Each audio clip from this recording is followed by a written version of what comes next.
since we know Linda's story so well, maybe you could talk about your story as a way of Ah, getting us started. Oh, that would be lovely. Thank you. okay. So, well, I st first started questioning way back in my early years was as a peripheral vascular cardiovascular ultrasound tech. And I Mm. specialized in pediatric and adult studies. And in the pediatric subcategory are the neonates, yeah, the babies born too early or the babies born with congenital heart defect. And I would be up there with a baby that would fit in my hand, right? On all the things, doing the cardiac studies with and I would think, what happens to these babies, Mm. right? What happens to them? What happens when we have a neonate with necrotizing enterocolitis and multiple surgeries within the first year of life and all of those pieces and parts?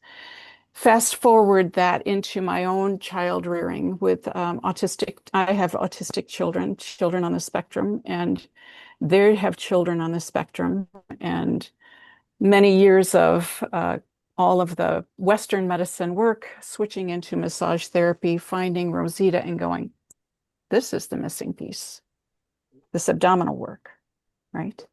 And then being affiliated with Center for Childhood Development here in Michigan with two offices, an OT who is out of the box on so many levels, and the pieces and parts that she offers for the children.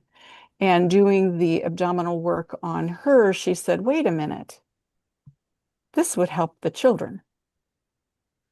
And so for several years, I was involved in that clinic working with parents to help them, but also teaching parents to do the work on their children. Working with some of the kids with CP, working with some of the kids on the spectrum, sensory issues, working with my own grandchildren, working uh, just understanding and starting to combine the therapy of working on the abdomen and then putting them in their speech therapy for the day, working on the abdomen and putting in the OT for the day, and seeing that the results were greater in those sessions. And also they would hold, Mm. that those children were able to make better gains and that the gains lasted. And so there's several different pieces and parts in that we could spend time speaking on. I'm also a craniosacral therapist, a visceral manipulation therapist, medical massage therapist, blah, blah, blah, all of those different things. And so the toolkit has become rather large. Mhm. My I had a very severe car accident a couple of years ago. So my practice is not what it was. I am still doing the childbearing year and then teaching mamas how to work with their babies after they're born. Mm. Different craniosacral holds, but teaching them how to get that belly, really working in the abdomen, understanding the all the different flows. So really working to help people understand the magic of the abdomen, what happens in the abdomen, a neuroendocrine loop, how our hormones are in communication because of all that is possible to free through that abdomen. And also knowing the little wee ones that we work with and the women, our work is so broad in the sense of fertility challenge as well, and understanding childhood injury patterns and how they've translated through up to an adult. So does that sound similar to what you're looking for? I feel like Yeah. there's so many branches of the tree to Well, walk on. let's go this direction. In your view, and you have already touched on it, but maybe you could go into more detail. Why do you think it works? And we'll just focus on the abdominal for now. I realize there are other modalities you use, but what is it about, in your view, what is it? If we were trying, let's say we were trying to explain this to a scientist Yeah. who was highly skeptical, how do you explain why this is effect? If you try at all to explain it, how do you explain it to yourself or to other people why it works? Everything happens. So what I think of the abdomen and I think of flow pattern and I think of volume and water. our whole system. We are water, right? We're made to be seamless, and everything in the abdomen is connected everywhere. Some of the different stretches and techniques that we do in the abdominal massage can be felt up the neck into the face, can be felt down the legs into the toes, can be felt from the front to the back. When I think of lymphatic network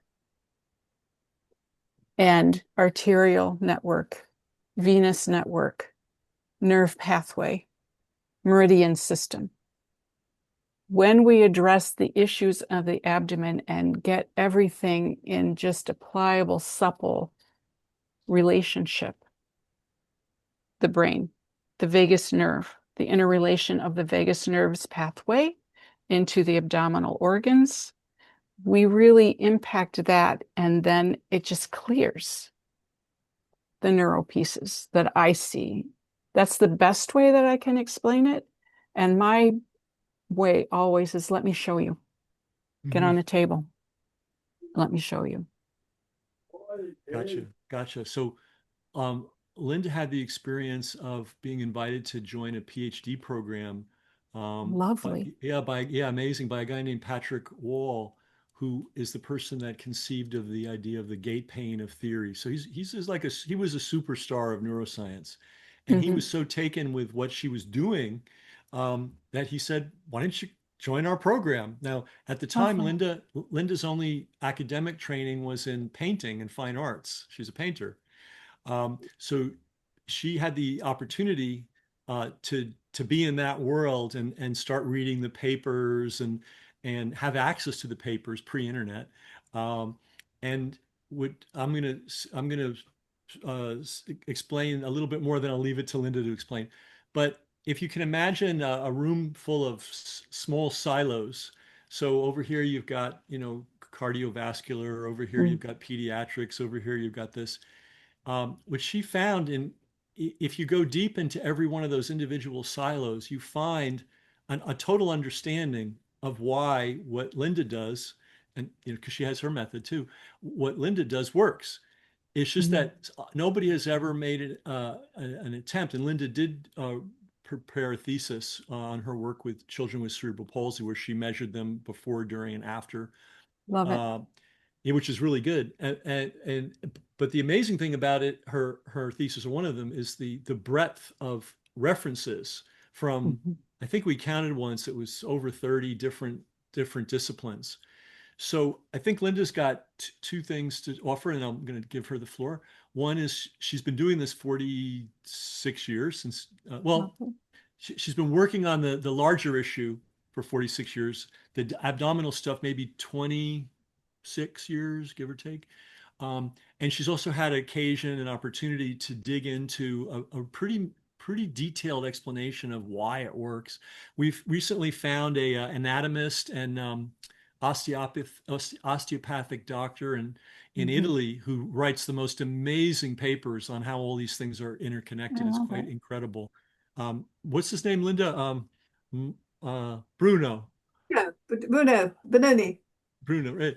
So, Linda, could you talk about your methodology, how you discovered it, and how please, Could I add one thing that I please. left out? And oftentimes I do, but we have brought back more of the spiritual element and the nature of water into the work that we do. And so one of the other reasons that it works well, water has memory. And as we clear the flows, that memory can reestablish.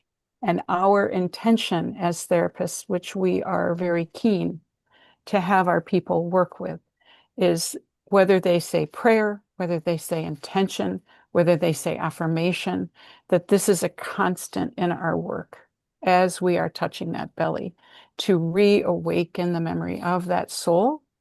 So there's that element of the work that doesn't necessarily fit into the sciences, but that is a very huge component, and I would be remiss to leave it out. So I apologize for talking over you, but I wanted to make sure I put that in. I'm so glad you raised that point, because I've talked with Linda about this, and I think it's built into her approach, but it's Mm, so built in, she may not necessarily always talk about it or yes. articulate it, but when I see her work, it's just so obvious that intention is a big part of it. And I was also smiling while you're talking because Linda's always talking about the memory of water Yeah. as well, Oh, and that's how important it beautiful. is for, yeah. So Linda, if you could talk about how you came across this idea, um, uh, and then maybe you could talk about the variety of people you've treated with it, and then also how you view why, other than the intention part, which is very important, of course, why do you think on a mechanical level that a scientist would understand, um, you think it works? So I can either start from what I know now and go down, or I can start from my innocence and how I put it together. So I was really very fortunate that what happened was Pat Wall was head of the Cerebral Studies Department, and he had been, and his team had been producing papers for a long time demonstrating the brain's capacity to recover function after a brain injury. Mm, There was a lot of work that they had done with rats, putting rats in enriched environments. So they had been, poor lovely rats, surgically lesioned, and then they were put in these enriched environments, which also encouraged them to move, and then they were sacrificed. So he was very kind to his rats, but they did have a particular journey.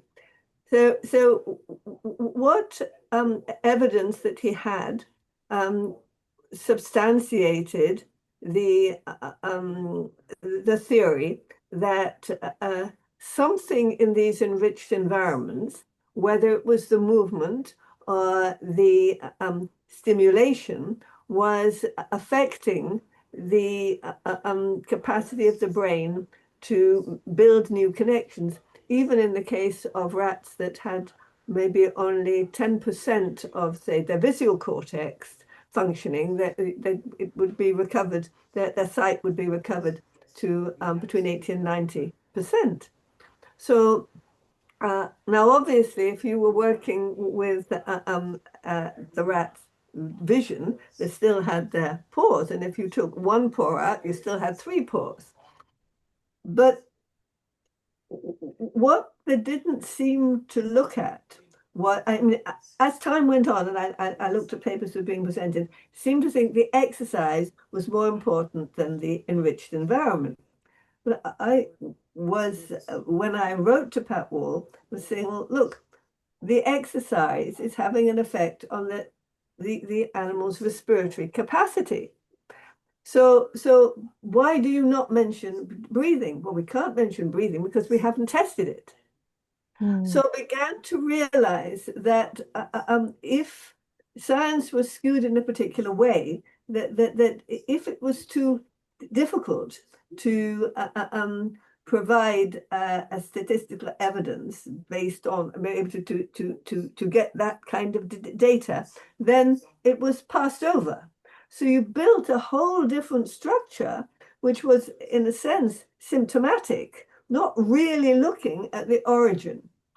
And so from my perspective, some of the other therapies that I had looked at and tried and weighed in the balance, got benefits from, but they didn't provide the underlying foundation that was necessary. And it seemed to me that the foundation of everything was the breath. mm, And some kind person prior to my meeting Pat Wall lent me a textbook of physiology, and I began to look at breathing, and it was by Guyton, who had also done a mm. lot of studies on the diaphragm, including he was the first person to do the studies on venous return. So began to see more and more the potential of this organ, and because I was an artist, always thinking, you've got this big organ going up and down inside. do you mean it has no effect on anything else? I was already aware that the body was mostly fluid. So I thought to myself, if this is pumping up and down and there is all this fluid, what is driving human development? Not only that, of course, it's providing the oxygen that every cell requires. So if you're in that crucial position, then surely everything else will come into a combined responsive integrated integration with that system. And this is what I was trying to explain to Pat, who was so nice to me, so nice to me.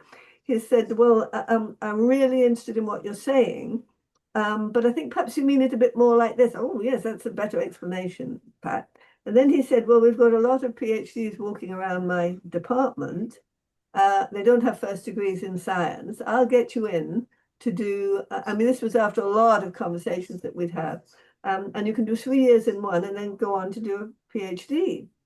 So this was just part of the mystery in life. I glided in.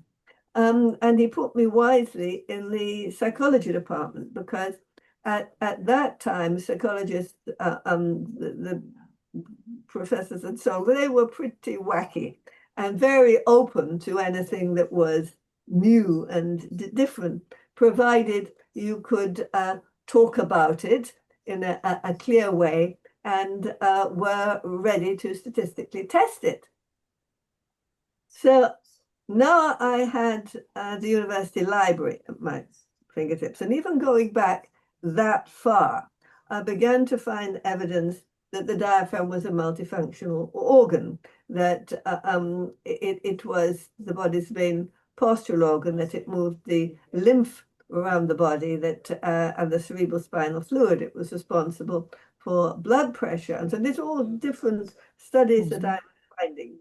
And I also found some books in the library which confirmed what I was thinking, which surely if there is this pressure being exerted on all the blood vessels and other vessels in the body, then this is acting like little pumps, pulsing the blood, moving the blood.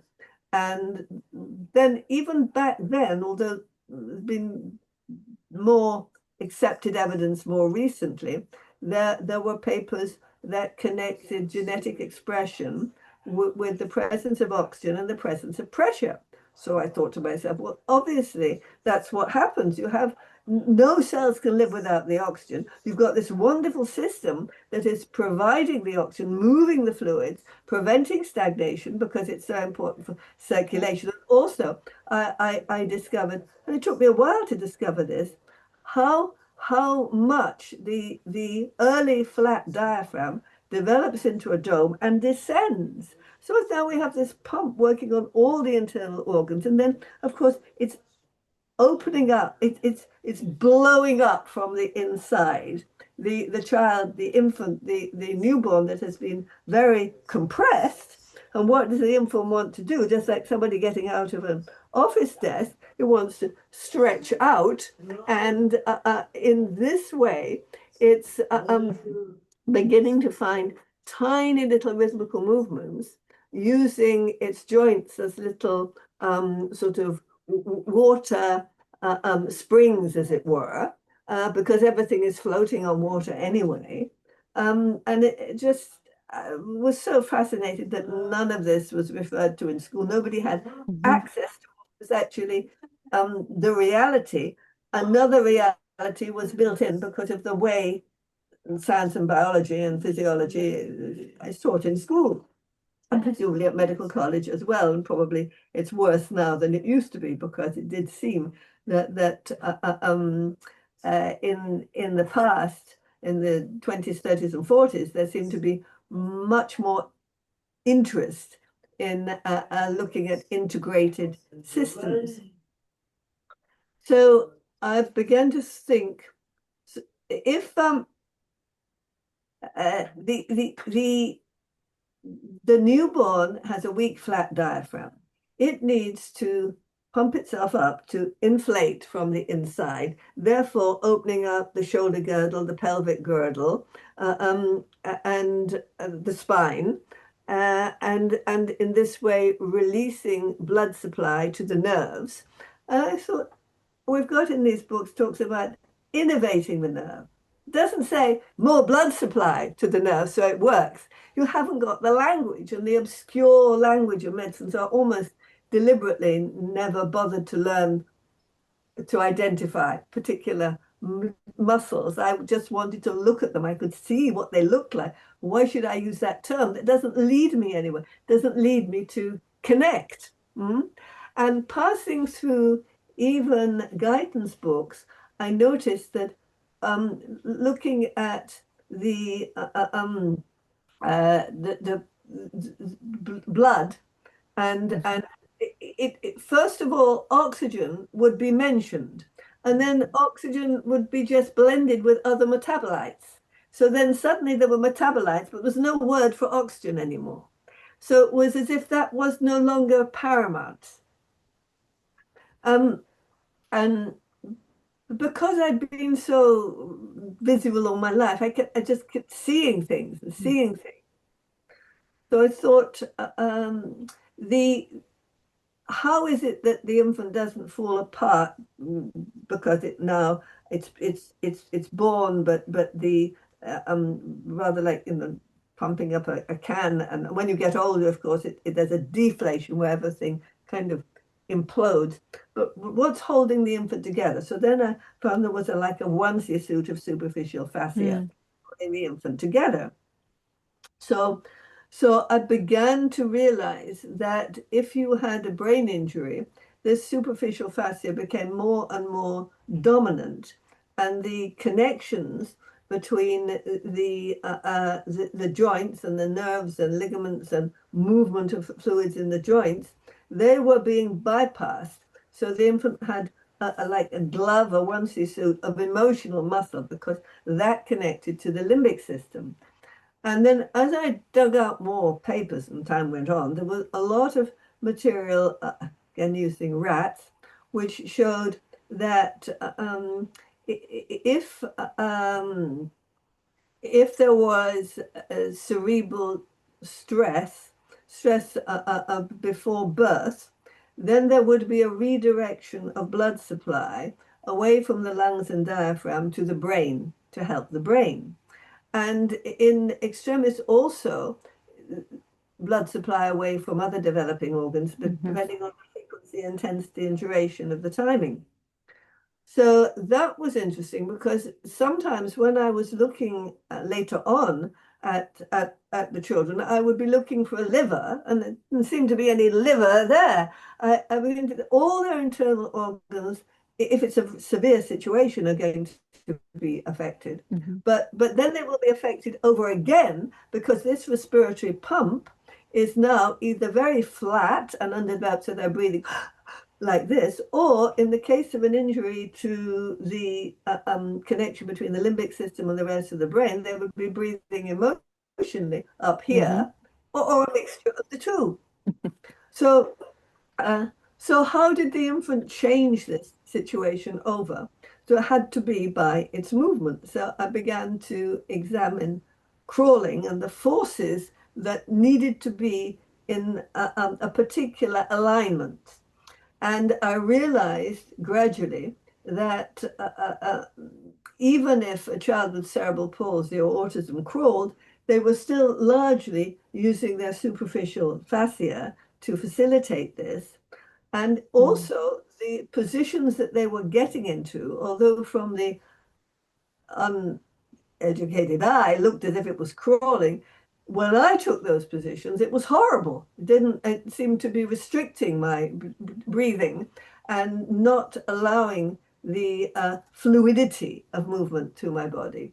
So then I began to crawl in the way in which appeared to be more ideal. And of course, jumping on a few years, once there were videos available, this was much easier. Although a lot of work had been done by, particularly by a woman called Esther Thelen, and her dynamic systems approach, because all of these, what connected all the systems of the body? It was the breath, and more specifically, it was the diaphragm breath.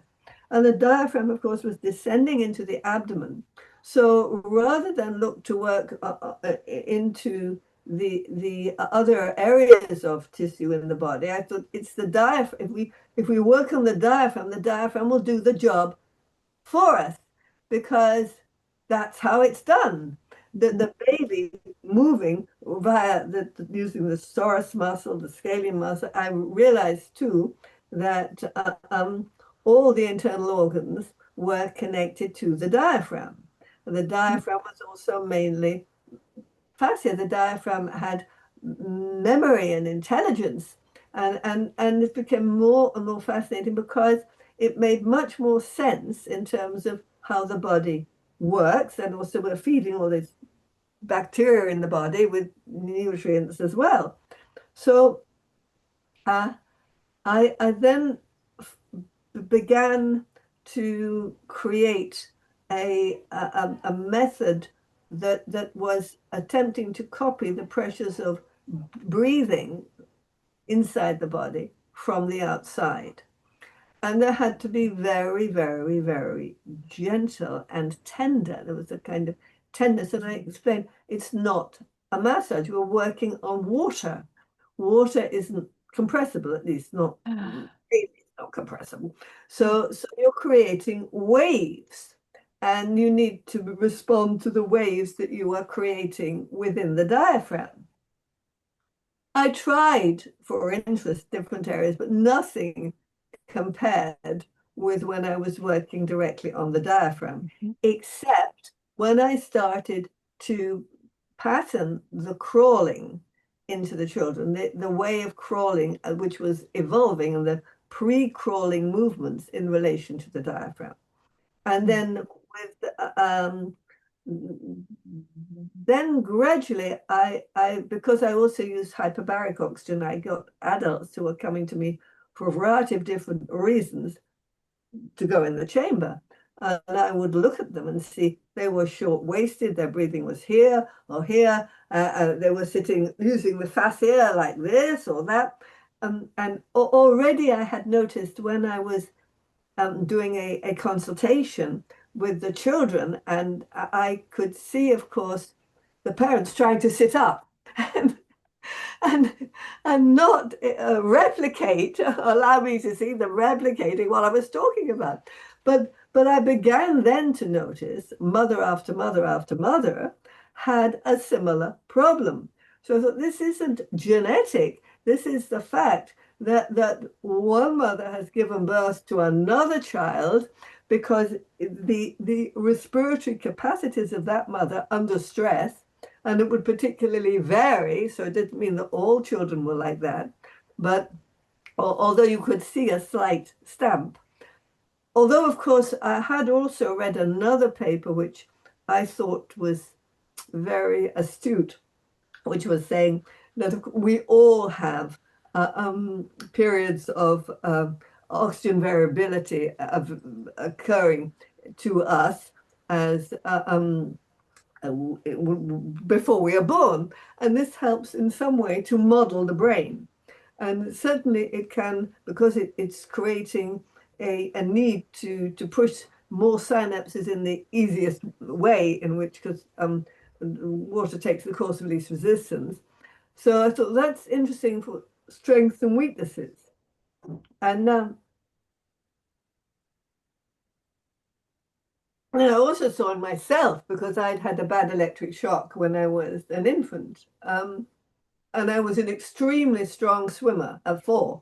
So they had to teach me because I like water so much. Now I was now using my superficial muscles were very strong.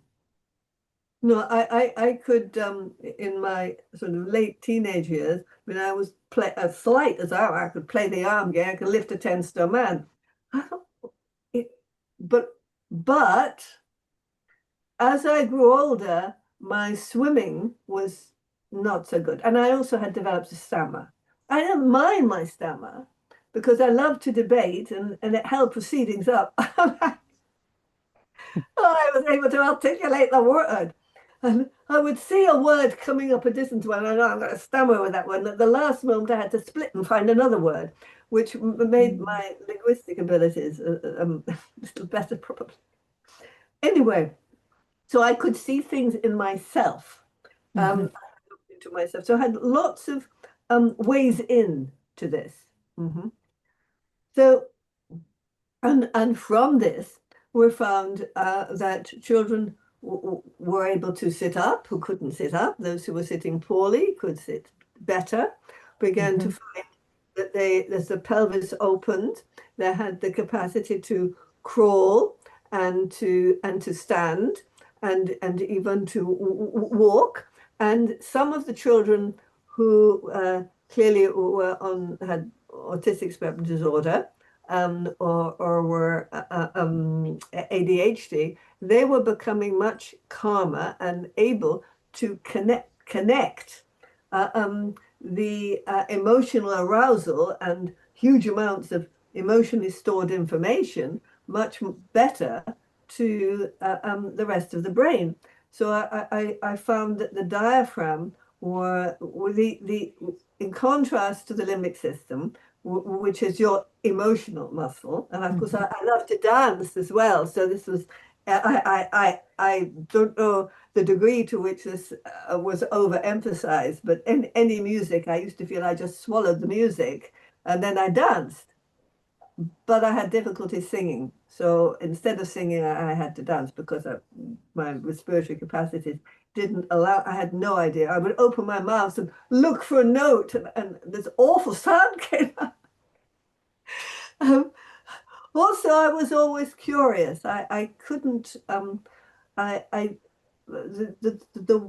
world, I had to try to understand the world somehow. So everything in my life, even from a child, was trying to get this pattern together to make it coherent, but with a fair amount of mischief mixed into it. So I realized laughter was very good for the diaphragm.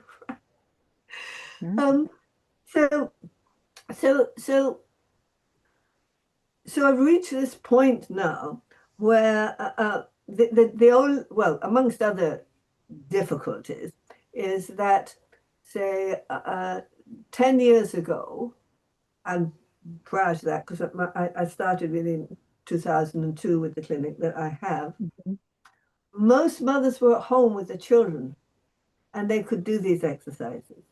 And also, we got a lot of funding, which dropped away with the banking crash. And also, there was a real directed turning away from what was alternative. I hung on there because may I jump in here, if it's okay? So there was an individual, I can't always forget his name, the cell phone man. It's the Cordwell.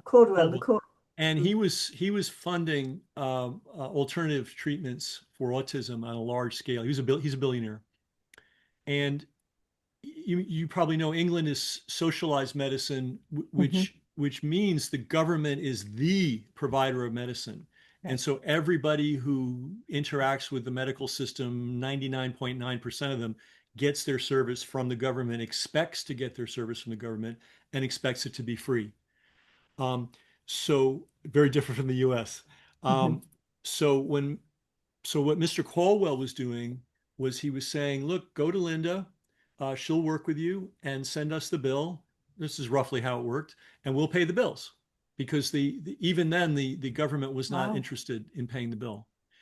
Now, I don't know, if you have children who have autistic symptoms, then you know it's a very politically charged environment. And one of the players in that is the pharmaceutical industry, of course. And they really don't, in England, and I think here too, but especially in England, they really don't want any connection being made between medical things and autistic symptoms. And part of that extends to it's untreatable because it's genetic, right? It's like it's genetic, therefore nobody's responsible for anything that ever happened. It's entirely genetic, therefore it really can't be treated. But here's a whole bunch of drugs for the rest of your life Right. that you can take. So in England, there's a guy named Rupert Murdoch, you probably heard of, Hmm. and he he befriended GlaxoSmithKline to the extent that they put his son on the board of GlaxoSmithKline, which even people in the pharmaceutical industry thought was lunacy. And anyway, this is a long windup to what happened. There suddenly mysteriously became a press campaign throughout UK savagely attacking anybody attempting to treat autism other than Yeah. by drugs. And it was quite savage. As bad as it's been here, it's Really. imagine 100 times worse in England. So Mr. What's his name? Caldwell? Even though he was a billionaire, was getting tremendous pressure to stop supporting these alternative approaches. So bit by bit, he withdrew his support. Linda was the last clinic that he stopped supporting, and now all his money goes to a institution of questionable. I don't know. It's a quasi government, quasi pharma, quasi charitable organization, and they're nowhere near as progressive as Linda's approach, and they're certainly not anywhere near as successful. So when Linda says the money was withdrawn, that's the whole story. It's not that it's not Wow. that people looked at her work and said, it's not really worth it. There was a whole larger national, governmental, corporate deep state, if you go there, kind of approach to withdrawing, consciously withdrawing. And we know how sometimes. Well, I'm actually writing a book about it right now, and I'm on the chapter. There was quite a campaign by the AMA. They backed off a little bit to really attack anything that wasn't allopathic medicine. I mean, and God Mhm. bless allopathic medicine; it has its purposes, but they weren't interested in a fair fight. They had PR campaigns and just attacking everybody doing anything that was not their system. And so it was that way in England. So that's why the financial so the families that used to be, and the clinic used to be full. You had what, 6 employees, or I'm trying to remember what the Oh, 9 employees. 9 employee busy families coming and going, phenomenal things, and now it's only those people who can find Linda, who can somehow figure out the resources. Linda contributes a lot of her time. There's Hmm. in fact, maybe this might be a good.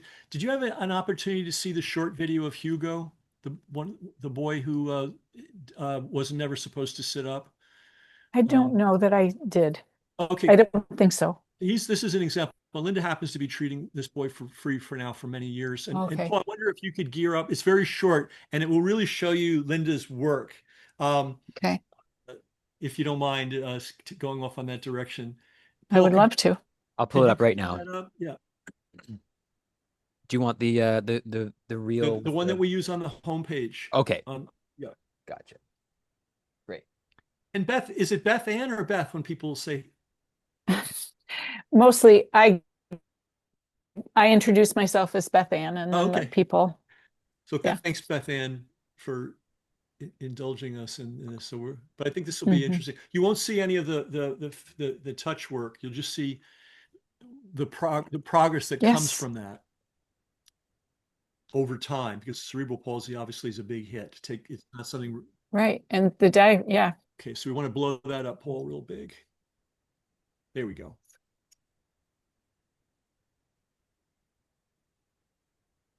Okay, please start the play. There we go.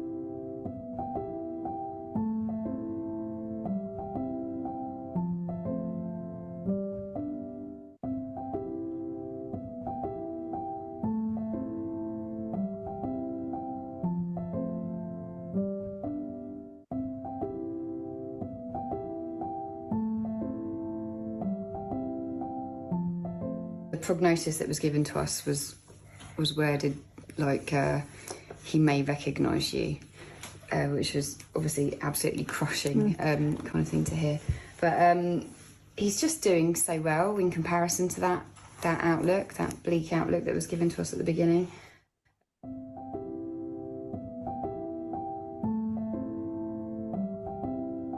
Hugo at 7 months, before he started the therapy, has spasticity throughout his body. His superficial muscles are very tight. He can't be placed in a seated position. He slides down. He can't pick anything up for himself. The spoons were placed in his hands. They stay there until his hands spasm and then they drop. So my son Hugo has begun to take an interest in his surroundings, but he cannot yet lie comfortably on his stomach and needs help to use his hands. For both of us. Hugo can now lie on his tummy and hold up his head, and he has some clear words of speech.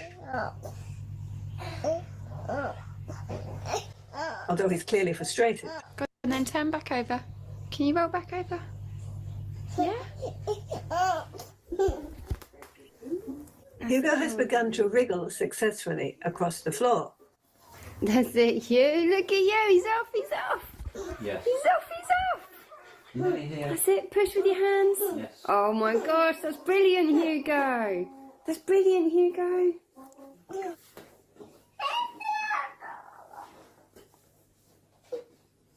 You're nearly here. Nearly at my feet.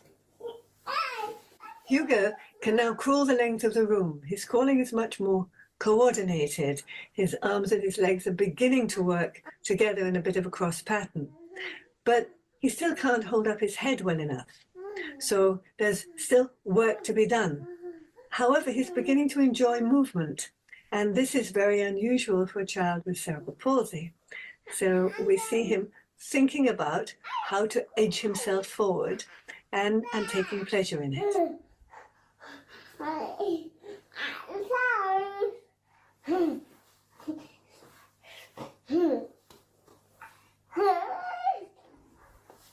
Really good, baby. Come on. Oh, that was wonderful. Well done. That was the best ever. Well done. The best ever so far. Push up.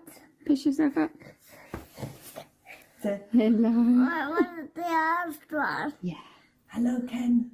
I can. Oh. With a little help, Hugo can now rise from the floor into a seated position and maintain balance on all fours. Oh, you're good now. He can get up now. You never used to be able to do that. Well, I can now. You've been practicing. Look at you. Look at you. You're nearly up. When placed in the all fours position, he can now crawl the full length of the room, That's a lot. and his speech is becoming delightfully chatty. Oh, need a rest after that. I just get my first back. Didn't you do well? I'll do some more. Okay. Backwards. If you think about a week ago, he couldn't do any of this. Huh? He couldn't do any of this. Now he keeps himself up. He moves around.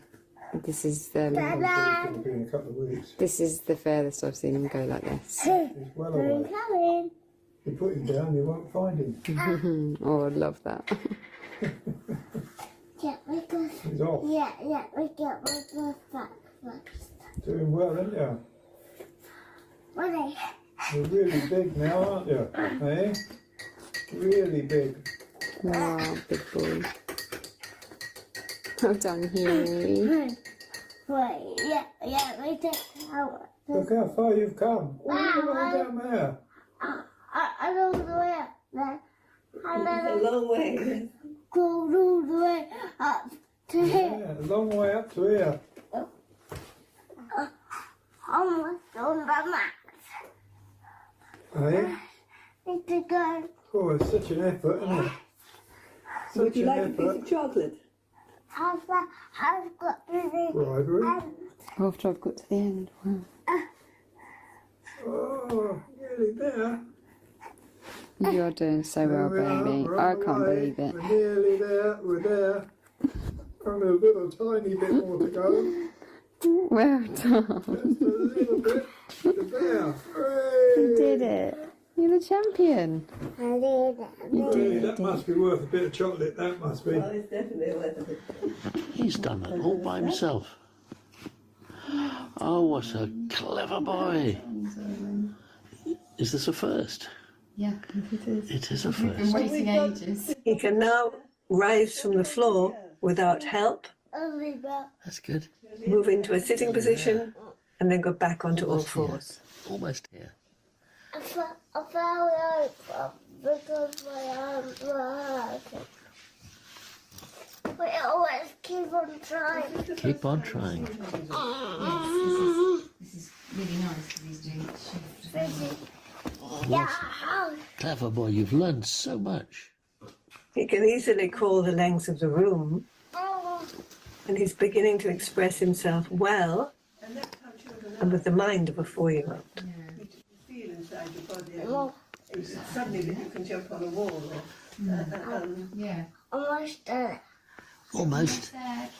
Almost there. Touch the edge of the mat here. Back here somewhere, moving. Touch your finger. Hey, That was fantastic. he's done it. Hey, Very, very, very, very well done.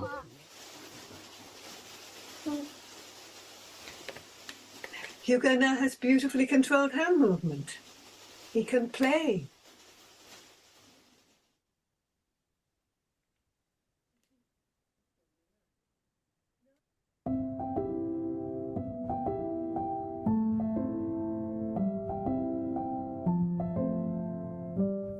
Now we have a very happy Hugo at school. He's at a conventional school, and he can move around the classroom so much faster because you see his diaphragm has descended more into his pelvis. His pelvis is opened and his legs move independently.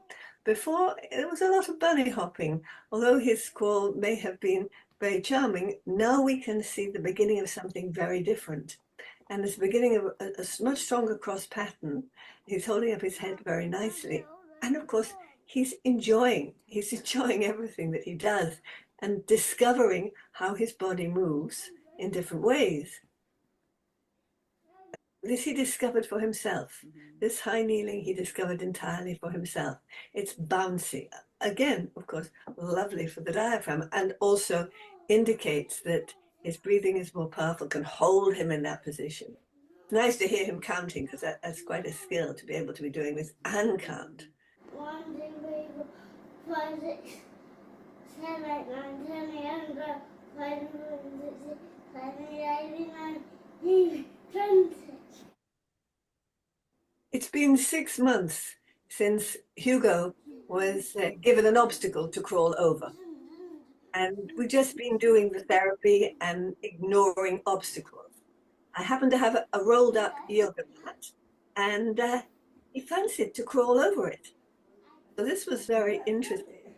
I knew he was beginning to feel in his body, this is a possibility. I can do it, and I can do it more easily. Just as children like to jump on walls suddenly when they realize they've got enough breath and bounce to do so. Not saying, oh, well, I've done it once. No, I think I can do it a little bit better again. Let me have another go. So far from movement being something that is uncomfortable, it's a joy and a pleasure. Ready, steady, go. Right, so this is very delightful. He's pretending to be a dog. He's speed crawling. You can see very clearly the independence of his legs now, and that he's lifting his knees. He's not dragging his body. He's not bunny hopping. And also the delight, the fun in movement. This is what movement should be about. It should be a pleasure.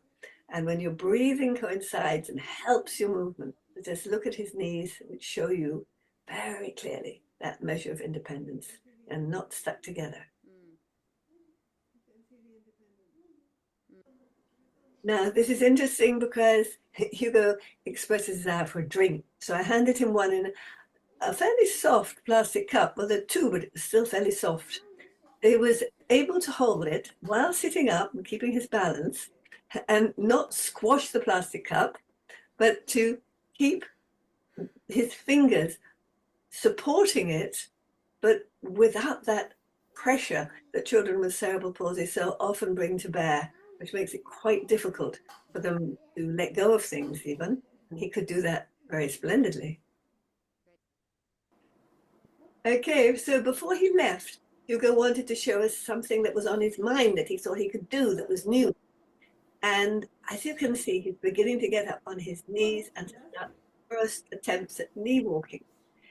This is partly also because he can now move the two sides of his body in a coordinated rhythm, and his diaphragm can coordinate the breathing necessary to hold him upright for a little bit and utilize the use of his limbs to attempt to move forward in a nice rhythmical movement. You watch the way he inflates his body with his breath. He takes a breath in as he moves up, and he stabilizes the breath, and he gets used to how long the breath is going to hold him. And then he simply enjoys the freedom of movement that he's created, and the information system, because it's a new information link that he's creating in his brain. A huge amount more stability. And the stability of his head as well, the whole body, the organization of his limbs and his head, so that they are contributing to this beautiful ability to stabilize himself. The important thing is patience. That's how Hugo got this far and will continue to develop. Not expecting a huge change every week, but looking back over a month and noticing, however, gradually, we're seeing little things that are happening on a weekly basis. They are small, but then when you look back over a month, you realize the direction in which he's been heading as a means of investigating the world around him and the sheer pleasure of movement. So this, you could stop it, Paul. So thanks for watching. This is the only time that there's been a semi-continuous video documentation of the process. And unfortunately, a lot of doctors look at the end process and go, it would have happened anyway on its own. And they dismiss the work, So are we going to I'm quite impressed. He's pulling himself up to stand. It's just beautiful. I'm sorry, go ahead, Beth. I'm sorry. No, please. It's a method and it can be reproduced all over the world. Okay, so I just am very touched, and because I've been with children in this situation, and I just see the work and the results more than anything. So I'm now more curious, and wasn't sure who and what I was going to be meeting with today, and so grateful to have the opportunity to see, and I will be looking more deeply. As we sit today, I was looking to see what is the reason that I'm here. So from that perspective of, I was asked to come, and so why? And I'm just very curious now as to what we are looking to accomplish. I'm sitting here writing a list of people. I'm going to tell this person, I'm going to tell that person, this clinic, that clinic. And so now I'm just kind of going, okay, what is our purpose? It's a good question. But I'll tell you this, Linda and I have been doing things together for 5 or so years, and I jokingly describe her as a professional dating coach, in other words. And I've probably organized maybe 50 of these kind of meetings over the last 5 years, and they're hard to set up, but eventually, we make it and we get one. And we've gotten a lot of, positive reception, but we've never found somebody who both works with children like this, who are in this situation, who also can believe or understand that maybe this abdominal area is a lot more powerful than we've ever dreamed, and you're the first person we've actually found that falls in that, that Venn diagram that they taught us in math, the Yeah. two, you're the first person. So my hunch was be that you would know other people, and might Yeah. even know institutions. Yeah. And this is an open book. Like, Linda's happy to show everything she knows, teach anybody who wants to learn. It's wide open. Well, and isn't that the piece in this part of life, right? So we have children in the same age, and I look at my whole piece right now, and my world is legacy. What am I leaving? Right. And how am I leaving it? And so whatever you've done, Linda, hats off to you. I feel like I'm in the presence of a really special woman. And I'm very grateful that I have found you, and however serendipitous this is. So I'm really looking at what can I do? We were just talking about bringing in different people into our own organization as sister affiliates. We're trying to find the right word, because I feel sometimes, why does the work that we do work for fertility, right? And I'm looking at whatever system you've created is just something that needs to be known over here, especially. And it's what I think people are hungry for. When I look at the different naturopaths and osteopaths and these different groups of people that are in my little small universe, and knowing that one drop of water and the ripple effect. So where do we go? And again, my time is going to come short. So I don't want to run off without a plan for how do we proceed. What can I do to support your work and your offerings? If I could jump in, two nice things would be, one, yeah, if Rosita's circle is interested in bringing in fresh perspective, it would be great for Linda to be brought in as a distinguished elder Yes. scientist clinician, Right. and she lives in England, so if there are any people in England in You the have a group, whole network of people there. there you go. And then the other thing is, you probably know individuals who are 90%, like you, are 90% of the way to appreciating her and what she's Yeah. doing. In other words, Yeah. you just didn't know she existed. Right. So maybe, we'd be happy to have an individual meeting with anybody of that Okay. ilk. Yeah. And that would be a I will. great help. I'm just getting ready to go on vacation with my family, but I will be definitely putting this information together. I'm going to be looking to create your website and a whole list of things that I want people to look at we have a virtual office that we've taken off the social media platforms that all of our practitioners can access. So I'll definitely be putting some information there to say, look at this. And then I'm also wondering if we can create a presentation. Maybe we have, we call them 101s presentations that we offer to our whole practitioner base. So those are usually things that we schedule, and a person comes in for an hour and a half and does a presentation. And so what I see, if you're working in the abdomen, this is only going to dovetail and support each other. Our work will support each other, because we have such a huge need for people to be able to work with kids. And it's one of my pet issues and concerns. And how do I get people excited? And, because again, when we're working with kids, we're on the floor. I was always on the floor and crawling and getting them, they get up and they run, and then they come back, and then they get up and they move and integrate and come back. And so I'm just genuinely in awe and very delighted to be with you today. And I'm wanting to set up another time that I'll take it back to our group and then see what we can come up with as far as looking to make your work known in our circles, at least. That's a great start. That would be a huge start. And there's one other piece at the core of Linda's approach, is teaching the parents how to do it. This is not something you have to go to Linda every day for 100 years. Darling, yeah. Yeah. And so, wow, Beth Ann, thanks so much. I'm just delighted. I'm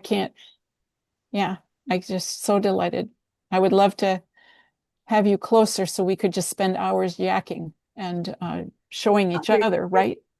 physically, it would be just very nice. Well, to be- if you ever have a hankering to go to the UK, let us know, and Yeah. you know, we might be able to help you do that on our end here. Well, yes, and you've got a whole network of people there. Rosita's actually getting ready to come over.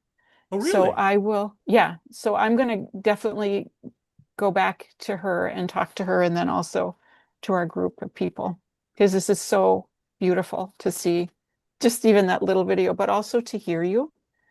And you're speaking our language. We have a whole section on diaphragmatic release and the peritoneal sac and how it interfaces and through the fascia to the diaphragm and what we're doing with all the organs. And I'm like, oh, you're speaking our language, darling.